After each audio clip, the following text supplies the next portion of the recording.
Olá, meus amigos, minhas amigas, que a fé em Deus, a fé na espiritualidade, na imortalidade, na alma, na justiça do cosmos, na justiça do universo, seja uma realidade entre todos nós. Meus irmãos, vamos iniciar algumas reflexões a respeito do universalismo. Qual a relação entre o universalismo, o espiritismo e o cristianismo? Os ensinamentos trazidos por Jesus, se você observar, são ensinamentos de como se comportar consigo mesmo e com o próximo. Foram transformados em religião. Jesus não criou nenhuma religião. Jesus trouxe ensinamentos práticos de como viver em sociedade. Porque uma das leis universais é a lei de sociedade. O ser humano, desde o início de sua existência, desde sua criação, por assim dizer, vive com outros seres humanos. Afinal de contas, sem a reprodução, não existe meios do ser humano multiplicar-se no nosso planeta Terra. Então, lei de reprodução também é uma lei universal. E a lei de sociedade que Jesus nos ensinou foi corrompida, foi transformada em leis religiosas, completamente fora dos objetivos que Jesus nos trouxe. Sim, completamente fora. A nossa sociedade, desde o início dos tempos, tem a característica de ser religiosa. E, portanto, transformou tais ensinamentos em religião. Só que não tem apenas essa característica.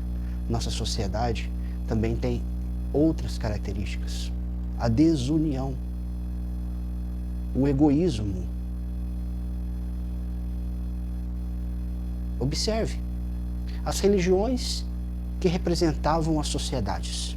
Na época de Jesus, já existiam religiões naquela região onde Jesus nasceu? Sim, claro. O judaísmo. O povo israelita, os hebreus, seguiam predominantemente o judaísmo. Mesmo assim, entre essa religião, existiam os judeus que eram denominados saduceus, os judeus que eram denominados fariseus. Existiam também os judeus revolucionários, aqueles que não aceitavam de forma nenhuma o domínio romano naquela parte da Ásia Menor e queriam de qualquer forma a libertação desse domínio romano, que a sociedade romana naquela época antiga dominava metade do planeta Terra, dominava a força e cobrava tributos, impostos da população. Então existiam também os judeus zelotes ou zelotas. Inclusive, um dos discípulos de Jesus era um zelota, Simão o Zelota. A gente pode comparar os zelotes ou zelotas daquela época com as figuras daquelas pessoas capazes de explodir uma bomba em nome da fé. Homens-bomba, sim. Eram pessoas que não mediam nada em nome da fé. Eram extremistas religiosos. Portanto, ficou marcado na história que os zelotes se reuniram para defender um dos últimos tempos do judaísmo, antes do domínio completo de Roma, em 73 d.C. Os romanos cercaram todos aqueles religiosos fanáticos que estavam defendendo a sua cultura, a sua liberdade, a sua fé. E quando conseguiram adentrar no local onde todos aqueles zelotes estavam, encontraram todos mortos. Quase todos, porque sobrou uma meia dúzia para contar a história. Todos se suicidaram ou mataram crianças, mulheres, idosos, jovens, adultos, homens, todos se suicidaram, deixaram-se ser mortos, e aqueles que mataram após se suicidaram. Preferiram o suicídio do que entregar-se ao domínio romano. Porque o domínio romano não consistia apenas em cobrar impostos, mas também em mudança de cultura. A cultura romana, inclusive a religiosidade romana, era diferente. Os romanos acreditavam em vários deuses, herança da cultura grega. E os judeus acreditavam apenas em um único Deus. Não deixaram se entregar a o que eles achavam de corrupção dos costumes religiosos e preferiram a morte. Os fariseus eram diferentes dos saduceus também, por exemplo. Os saduceus, eles tinham uma predominância pelo gosto dos sacrifícios animais.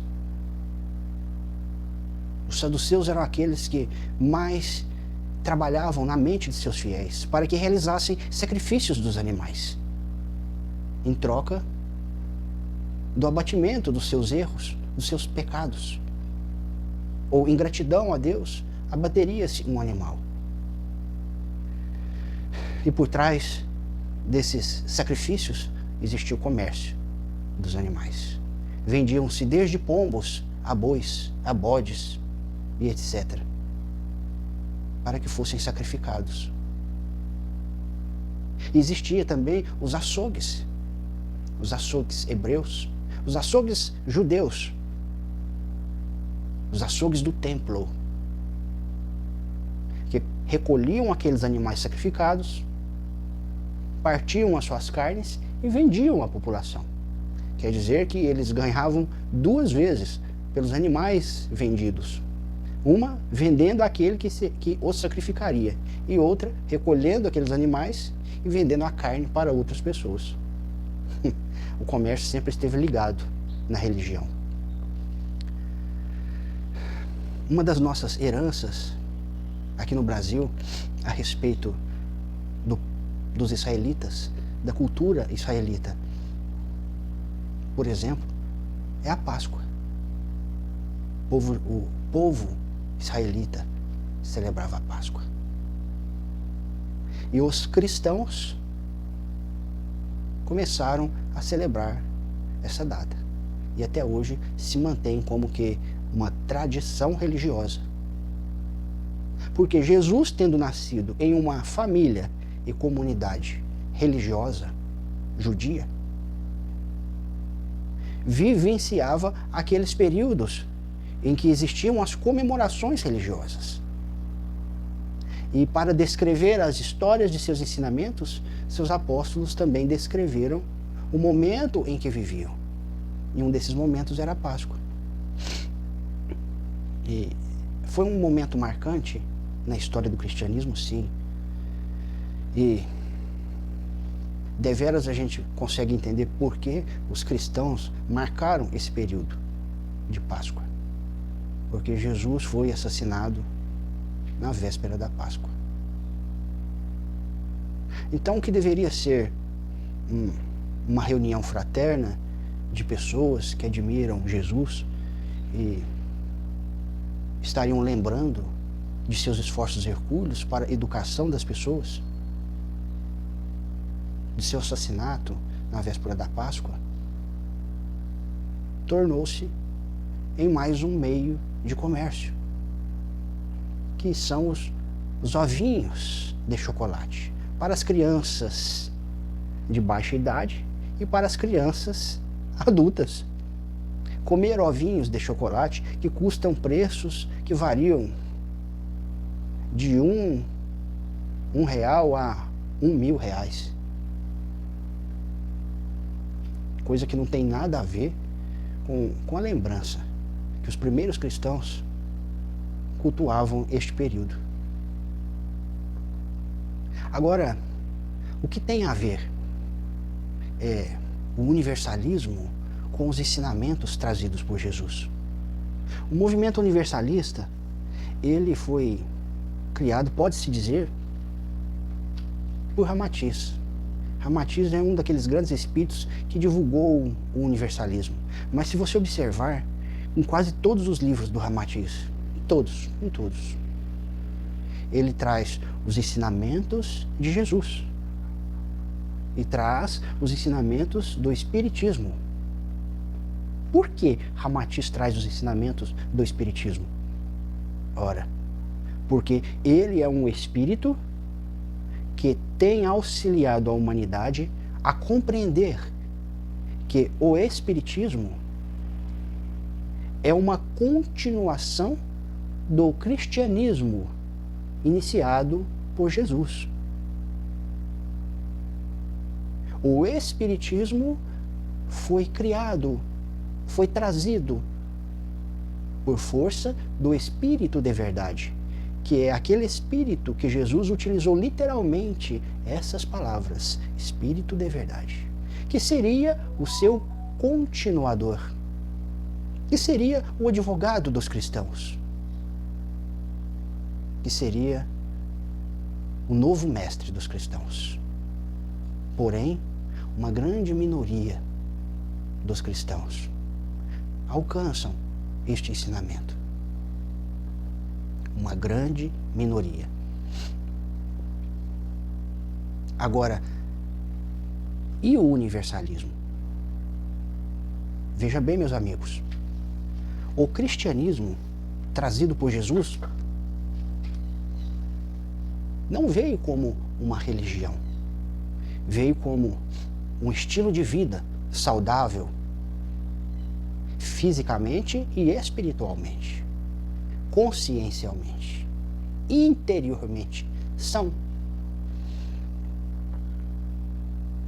E o objetivo dos ensinamentos do Cristo era para auxiliar as pessoas a compreenderem melhor suas próprias vidas, o que é uma vida espiritual, o que nós fazemos aqui neste planeta e o que nós fazemos e onde fazemos após a morte do corpo físico.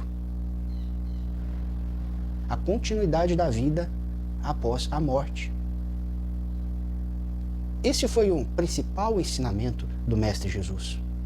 Portanto, após o seu assassinato, ele permaneceu entre as pessoas em espírito, ensinando, caminhando, vivendo, indicando seus ensinamentos a seus apóstolos e às pessoas que estavam juntas de seus apóstolos e que poderiam vê-lo andando na rua. Sim, Jesus encaminhou muitas pessoas para o seu trabalho redentor, trabalho de redenção interior, após a sua morte, porque a morte é do corpo físico, não do espírito. Ou seja, os ensinamentos que Jesus trouxe é para toda a humanidade, para todas as pessoas, independente de cultura existente nos locais onde as pessoas vivem, independente de religião, que também é uma forma de cultura das pessoas. Era para ser incorporado em todos os negócios. Então, meus amigos, os ensinamentos de Jesus servem para todos. Só que devido à diferença cultural entre as diversas nações e sociedades, existem paradigmas que necessitam ser rompidos, paradigmas religiosos, paradigmas culturais que necessitam ser rompidos para que os ensinamentos de Jesus possam se entrelaçar entre os conhecimentos que já existem entre nós. Em uma sociedade onde existem várias crenças religiosas cristãs, mas que se distinguem entre si e se diferenciam e acabam criando rivalidade entre si. Poucas são aquelas que conseguem compartilhar informações importantes a respeito da espiritualidade, a respeito de Jesus. E essas crenças acabam se fechando em um casulo mental, psicológico. As pessoas daquelas determinadas religiões vivem protegidas, acobertadas pelos seus mestres, que lhe infundem os seus pensamentos, que podemos dizer extremistas, todas as semanas durante seus cultos religiosos. E acaba que nós também nos fechamos para novas informações. E é, portanto, que uma grande minoria consegue compreender que o Espiritismo, através do Espírito de Verdade, veio continuar o trabalho de Jesus, que foi prometido por ele que viria. É o Espírito Verdade. Jesus não falou que viria o Espiritismo, mas falou que viria o Espírito Verdade. Espiritismo foi um nome que foi criado após a vinda do Espírito Verdade. O Espírito Verdade está aí. Agora veja bem, o Espiritismo, devido a aquele impulso humano terrestre, aquela tendência social existente entre as pessoas, de transformar as coisas em uma religião, foi necessário, o Espiritismo tornou-se, por força própria das coisas, uma religião, onde poucas pessoas participam. E é difícil uma pessoa que está em uma religião, que caminha em direção ao templo religioso, mudar de rota e caminhar em direção a um outro templo religioso que fica em outro endereço. Esse é o objetivo do universalismo. É trazer a aceitação de todas as religiões. Primeiro, aceitar-se entre si mesmos. Todas as religiões. A Umbanda, o Espiritismo, o Catolicismo, o Protestantismo, o Judaísmo, o Budismo, o Niilismo. Todas. Lá na Europa, existe um conflito muito grande entre protestantes e católicos. Geralmente, protestantes de um país, católicos de outro país, ou mesmo nos mesmos países, na Inglaterra e na Irlanda, se misturam e se rivalizam. Aqui no Brasil, a gente não utiliza o termo protestante com frequência, a gente prefere chamar de os evangélicos, a comunidade evangélica, não é? Agora veja bem, como poderia toda essa comunidade cristã que existe atualmente aceitar os ensinamentos daquele que é o continuador do trabalho de Jesus, enviado por ele? Se comportam da mesma maneira que as diversas comunidades religiosas judias da época de Jesus se comportavam, se rivalizando entre si. E se a religião for diferente, ainda é pior ainda, porque naquela região ainda existiam outras religiões. Quem vai se lembrar do ensinamento de Jesus sobre os samaritanos? Os sacerdotes da época odiavam os samaritanos, porque os samaritanos não comungavam da mesma religião judaica deles. Daí a gente observa que é muito grande a rivalidade que existia entre essas religiões naquela época de Jesus. E se fosse, então, da religião dos romanos, que acreditavam em vários deuses, eram tão odiadas que eram chamados pelos judeus de pagãos.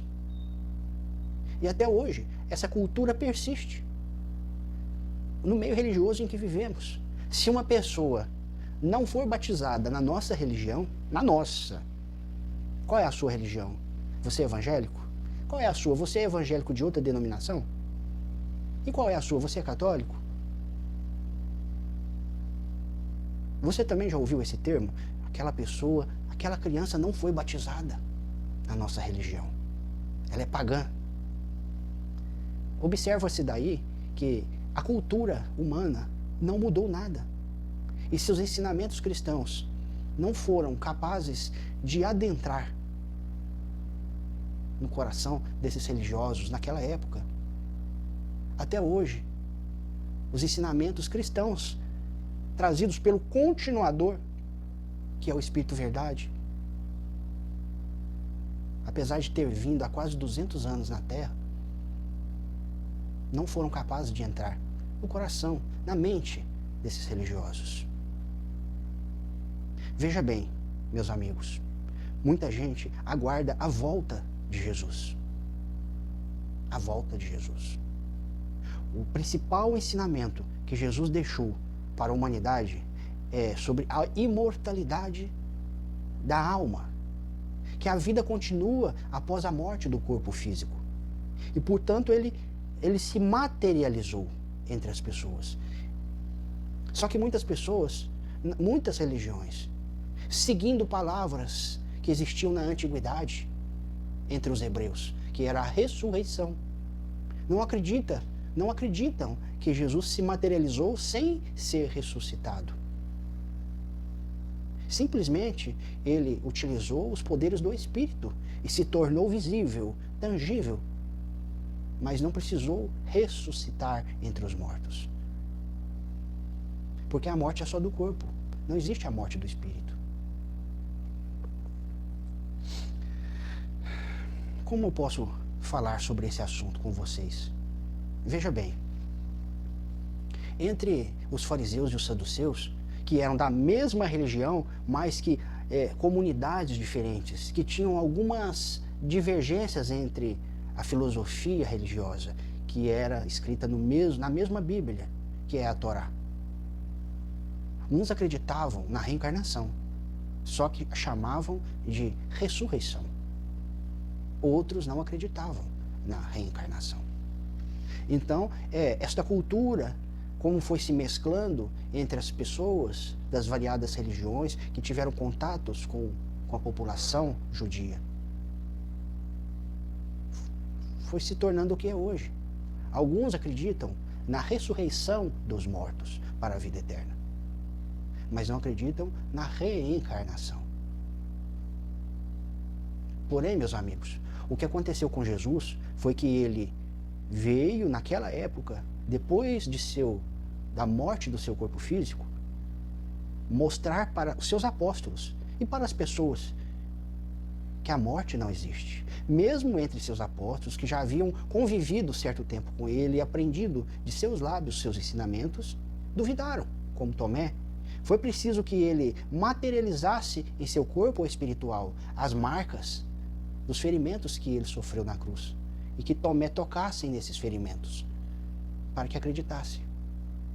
Agora veja bem, passado 2000 anos, tempo suficiente para uma parcela da população compreender essas nuances espirituais e, inclusive, aceitar o Espírito de verdade com os seus ensinamentos cósmicos, continuando o trabalho de Jesus.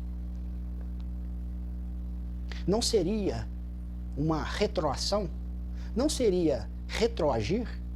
Ou, no mínimo, estagnar-se? Se para que as pessoas aceitassem o Espírito de verdade, ele deveria nascer como homem e viver entre as pessoas, como fez o Jesus? Aí, todos aqueles ensinamentos da vida espiritual que Jesus deixou, na prática, estariam perdidos? Teriam que ser ensinados tudo novamente? O Espírito Verdade teria que morrer, ser assassinado, assim como foi feito com Jesus, e depois ressurgir em espírito para que fosse filmado, para que todos acreditassem? Não. O tempo não para. E os ensinamentos trazidos pela espiritualidade nunca são perdidos. Se uma pequena parcela da sociedade conseguiu compreender, é suficiente para que sejam propagados entre os demais.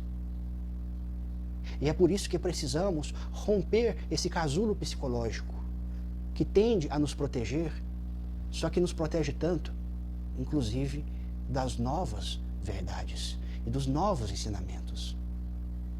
Porque vivemos, meus amigos, num tempo de transformação, um tempo apocalíptico. E devemos aproveitar esse tempo para capturar todas as informações e ensinamentos trazidos pela espiritualidade, trazidos por Deus, meus amigos. Porque a espiritualidade que trabalha para o bem da humanidade é a equipe de Deus. Deus se utiliza das nossas mãos para fazer as suas obras. Das nossas mãos, daqueles que estão nascidos na terra, em corpo de carne, como das mãos daqueles que já estão no plano espiritual, sem o corpo de carne, mas que continuam vivos para a vida, porque a vida é imortal. Se o Espiritismo, tornando-se uma religião, também se fechou de maneira drástica, para não dizer outras coisas, para as outras religiões.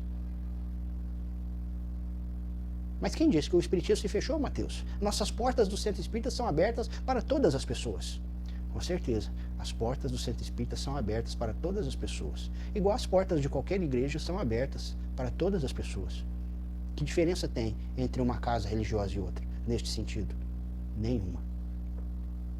E as portas do seu coração? As portas da sua mentalidade? Estão abertas para as outras crenças? Para as outras pessoas que carregam essas crenças? Essa cultura riquíssima? Está aberta? Então, por que você não se dispõe, ao invés de receber o outro, como estando acolhendo o outro para aprender a sua religião, você não caminha e entra no templo religioso do outro?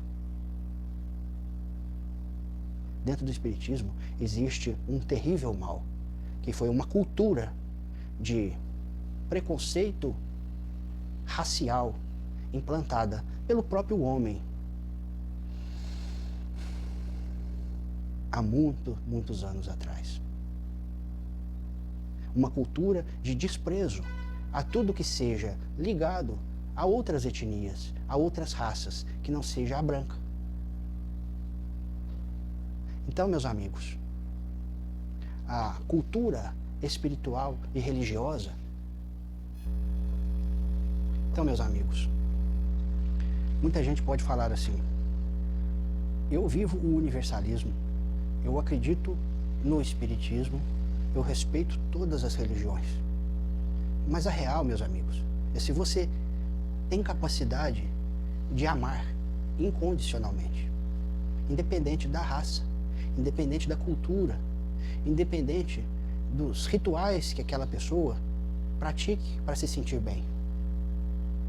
Essa é a verdade. Independente de cor de pele, independente de sexualidade.